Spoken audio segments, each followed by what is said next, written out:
The Colorado Avalanche have a 2-0 lead in the Stanley Cup Final after a dominating performance in Game 2. Chris Micieli of Locked On Avalanche is here to discuss how it happened and what the prospects are for the Avs to win the elusive Stanley Cup.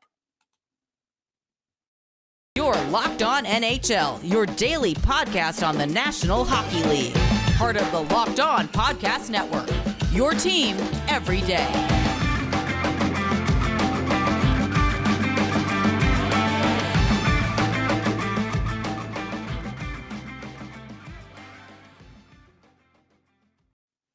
And welcome to the Monday edition of the Locked On NHL podcast. Gil Martin, so glad to be with you, and thank you for making Locked On NHL your first listen every day.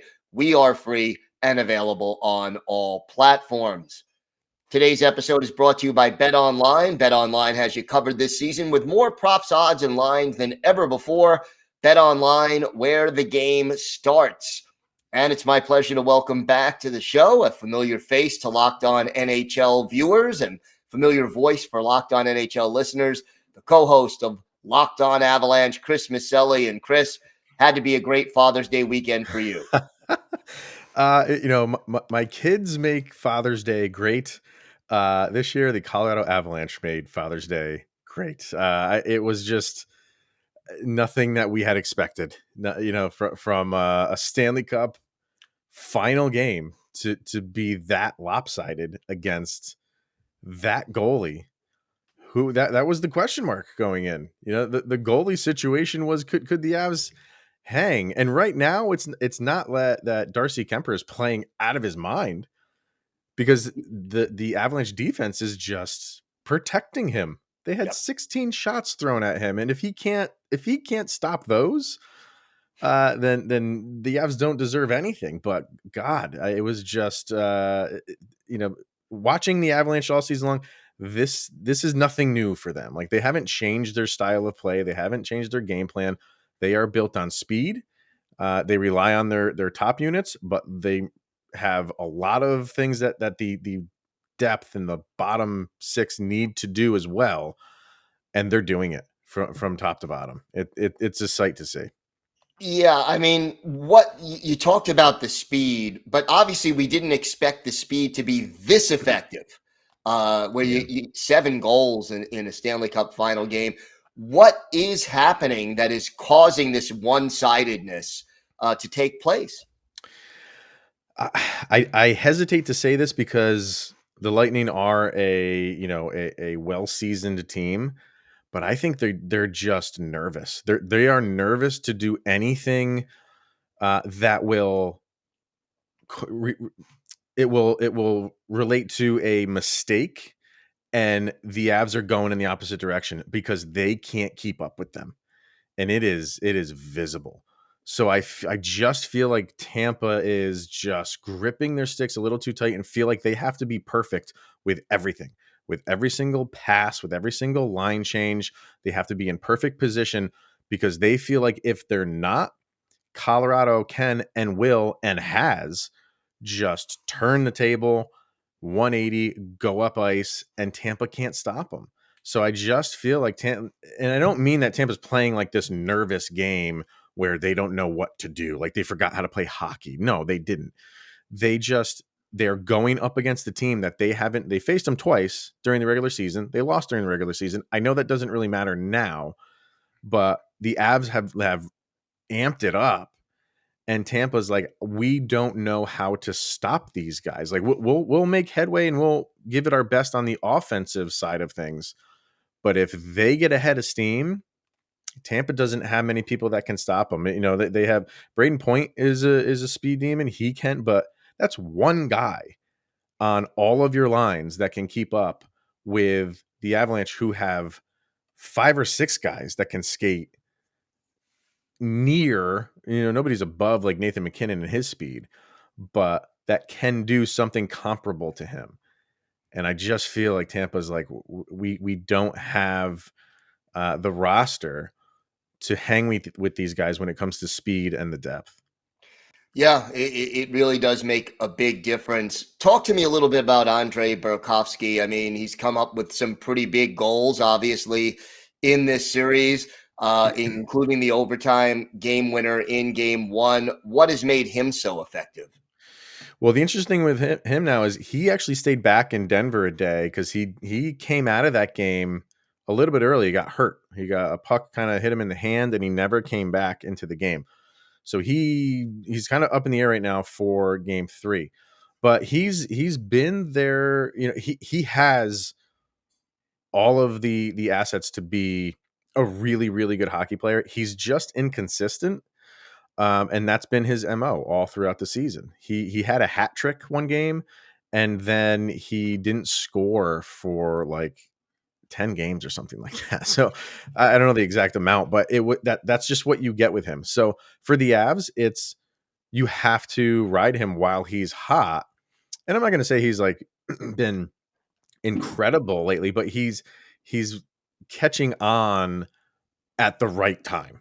He was a healthy scratch in previous rounds just because he was the Avs have that capability of replacing guys because they have such depth, and even in depth in guys that aren't playing. So Jared Bednar felt like, hey, like I'm going to rest him for a couple games. We will likely bring him back. Nobody thought he was shelved for the entire postseason, but I have some guys that come in, see what they can do. And then because of injuries and things like that, Burakovsky had to come back, and he takes advantage of it. So right now he's and his defense has improved too in the postseason. Nobody really looks at him as a defender. He's really not like the greatest, but his effort level is there. And that's what you want from guys in the postseason and your depth players. So he has a really good wrist shot. He has offensive capability is off the charts. It's just all over the place. But if it's going to benefit the Avs in the Stanley Cup Final, I think we're all good with that. You're up 2-0. You're coming off about as one-sided a Stanley Cup Final game as I think I've seen in my lifetime, and I can go back, to the 1970s. Is there any danger of overconfidence here? Can the Colorado Avalanche keep the foot on the gas heading into Tampa? Definitely. I don't think they are not looking, or I should say overlooking anything. And it's actually a good thing that Tampa is their opponent, because if it wasn't, maybe you might, like if this was the Rangers, if the Rangers had won, I'm not saying there'd be overconfidence, but I think the Avalanche would be like, this team can't hang with us. If this is the way it went against the Rangers, like it would have been a completely different series. Right. But because their opponent is Tampa Bay, they're not sitting there thinking like this is all Tampa Bay's got. They know that's not all Tampa Bay's got. They know they still have an all-world goalie that they constantly have to pepper shots at. No, they're not overconfident at all. And if you saw Cale Makar give the interview right after the game was over, I think it was with Emily Kaplan, right on the bench, and she said, "Are you celebrating tonight?" And his one-word answer was no. And that was it. And he's like, "Thank you for the interview." They're not. They are not overconfident. They want this. They will celebrate when it's 4 victories. Last question for you. In the chess match that is hockey in a series like this, what do you expect the Lightning to do differently at home in game 3? And how will the Avalanche respond? Well, you got Adam coming up, right? Yes.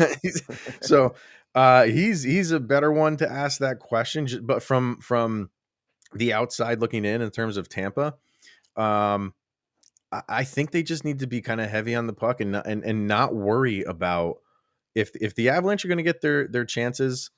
Tampa's just going to have to deal with that and say like, hey, because there was a couple breakouts that they had, and Vasilevsky stopped them. So you kind of just have to, like when Jordan would play, you're just like, Jordan's going to get his points. And I'm not saying the Avalanche are going to get their goals, but they're going to get their opportunities. So you have to try to get in the shooting lanes, just do all of the simple things. You don't need to like really convolute this, but you can't hang with the Avalanche in the speed department. You can't. So you kind of have to like say, okay, what do we have to do? When we have offensive possession, we just have to cycle. We have to be strong on the boards. We have to just do the basic hockey things. That's what's because there's times where Tampa does have some good puck possession and some good looks, but it's just few and far between because the Avalanche defense right now is just stepping up. They're causing turnovers, they're causing havoc. It's tough. It's going to be a tough haul if the Avalanche keep playing this way. I should, throw that in there as well. It's not just a given that this is just over. But man, like when you see two teams out there right now and it's this lopsided, it's a tough question. And I will be listening to hear what Adam has to say on that. Truthfully. Right. Yeah. Will be interesting. Chris, why don't you Yeah. tell our listeners and our viewers where they could find the podcast and where they could find you on social media? Podcast is LOPN_Avalanche on Twitter. And if you want to follow my handle, that's in the profile of that, of the show's Twitter page, Locked On Avalanche on Instagram, and our YouTube channel. Search for Locked On Avalanche and subscribe to that. So, yeah. All right, Chris, always a pleasure. Thanks again. Thanks, Gil. Today's episode is brought to you by your friends at BetOnline. BetOnline.net is your number one source for all your betting needs and sports info. Find all the latest sports developments, league reviews, and news, including this year's NHL playoffs and Major League Baseball. BetOnline is your continued source for all your sports wagering information, including live betting, esports, and scores. And BetOnline.net remains the best spot for all your sports scores, podcasts, and news this season. BetOnline.net is the fastest and easiest way to check in on all your favorite sports and events, including MMA, boxing, and golf. Head to the website today to use your mobile device or learn more about the trends and action. BetOnline, where the game starts.